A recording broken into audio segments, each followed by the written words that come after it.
পশ্চিমবঙ্গবাসীদের জন্য এই মুহূর্তে রয়েছে বড় সুখবর। বার্ধক্য বিধবা প্রতিবন্ধী ভাতা এই মুহূর্তে চলে এলো বড় আপডেট। জুন মাসে এখনও পর্যন্ত অনেক উপভোক্তা বার্ধক্য ভাতা, বিধবা ভাতা, প্রতিবন্ধী ভাতা প্রকল্পের টাকা পাননি। আজকে জুন মাসের 14 তারিখ হয়ে গেল, এখনও প্রচুর উপভোক্তার ব্যাঙ্ক অ্যাকাউন্টে টাকা ঢোকেনি। অন্যদিকে অন্নপূর্ণা ভাণ্ডার প্রকল্পের 3 তারিখ থেকে শুরু হয়ে গেছে টাকা দেওয়ার কাজ। তাহলে বার্ধক্য বিধবা ও প্রতিবন্ধী ভাতা প্রকল্পের টাকা যারা এখনও পাননি তাদের টাকা কবে ঢুকবে, সেই সঙ্গে বার্ধক্য বিধবা প্রতিবন্ধী ভাতা প্রকল্পের 2000 টাকা কবে দেবে, এই অতিরিক্ত টাকা কাদের দেওয়া হবে আর কাদের দেওয়া হবে না, এবং এই সমস্ত প্রকল্পের টাকা পেতে কি করতে হবে, আর যাদের এই মুহূর্তে স্ট্যাটাস চেক করলে দেখাচ্ছে অ্যাপ্রুভাল পেন্ডিং এবং নো রেকর্ড ফাউন্ড, তাদেরকে কি করতে হবে, কোথায় আবেদন জমা করতে হবে, সমস্ত কিছু জানাবো আজকের এই ভিডিওটিতে এবং আপনাদেরকে প্রমাণ সমেত দেখাবো।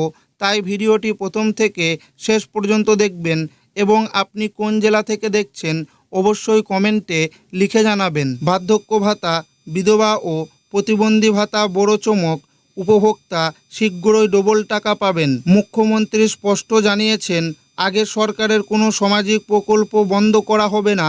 সূত্র মারফত খবর, যেসব উপভোক্তা লক্ষ্মীর ভাণ্ডার প্রকল্পের টাকা পেতেন এবং যাদের বয়স 60 বছর পূর্ণ হয়েছে তাদের অনেকেই সরাসরি বার্ধক্য ভাতার আওতায় অন্তর্ভুক্ত হয়েছেন। আজ 14 জুন হয়ে গেল, এখনও পর্যন্ত বার্ধক্য বিধবা আর প্রতিবন্ধী ভাতার টাকা জুন মাসে অনেক উপভোক্তা ব্যাংক অ্যাকাউন্টে জমা পড়েনি। ফলে বহু উপভোক্তা চিন্তায় রয়েছে। রাজ্যে পালাবদলের পর নতুন মুখ্যমন্ত্রী শুভেন্দু অধিকারী শপথ গ্রহণ করেছেন। নতুন সরকার ইতিমধ্যেই বার্ধক্য ভাতা, বিধবা ভাতা, প্রতিবন্ধী ভাতা আর্থিক সহায়তার পরিমাণ 1000 টাকা থেকে বাড়িয়ে 2000 টাকা করেছে।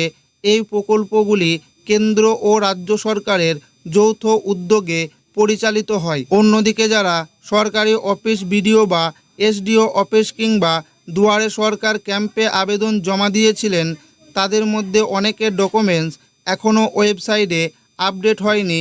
খুব শীঘ্রই বাকি থাকা আবেদনপত্রগুলি যাচাই ও আপডেটের কাজ শুরু হয়ে যাবে।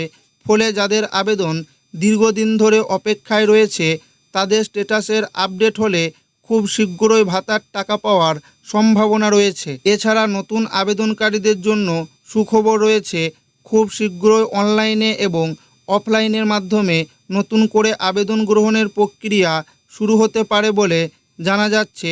ইতিমধ্যেই জয় বাংলা পোর্টালের অফিসিয়াল ওয়েবসাইট www.joybangla.wb.gov.in এ পোর্টালে নতুন আপডেট আসা শুরু হয়েছে।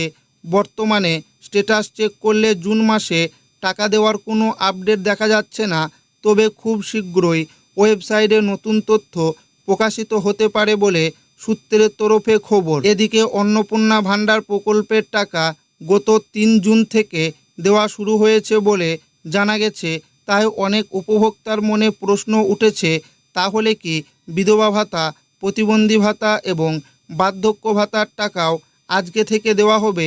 সরকারের পক্ষ থেকে জানানো হয়েছে সমস্ত যোগ্য উপভোক্তা ব্যাংক অ্যাকাউন্টে সরাসরি টাকা পাঠানো হবে।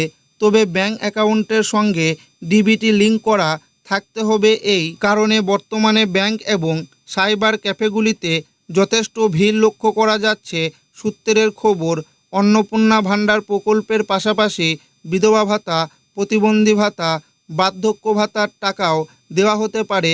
যদিও এখনও পর্যন্ত সরকারিভাবে কোনো চূড়ান্ত তারিখ ঘোষণা করা হয়নি, তবে সম্ভাবনা রয়েছে যে জুন মাসের দ্বিতীয় সপ্তাহের মধ্যে উপভোক্তাদের ব্যাংক অ্যাকাউন্টে টাকা পাঠানো হতে পারে। তবে এবার সবাই টাকা পাবে না। কাদের কাদের টাকা দেওয়া হবে আর কাদের দেওয়া হবে না সেই বিষয়ে নারী ও শিশু কল্যাণ মন্ত্রী অগ্নিমিত্রা পাল জানিয়েছেন, এসআইআর তালিকা নিয়ে বিশ্লেষণের কাজ চলছে। তবে যাদের নাম ট্রাইব্যুনালে রয়েছে এবং যারা সিএ এর জন্য আবেদন করেছেন তারাও সরকারি সুবিধা পাবেন বলে জানানো হয়েছে। যে সমস্ত উপভোক্তারা আগে আবেদন করেছিলেন তাদের মধ্যে অনেকেরই এখন স্ট্যাটাস চেক করলে দেখাচ্ছে ভেরিফাইড, এই উপভোক্তাদের ব্লক অফিসে যোগাযোগ করতে হবে, উপযুক্ত ডকুমেন্ট দেখাতে হবে, তারপর সরকারি আধিকারিকরা অ্যাপ্রুভাল দিলেই টাকা পেতে শুরু করবেন।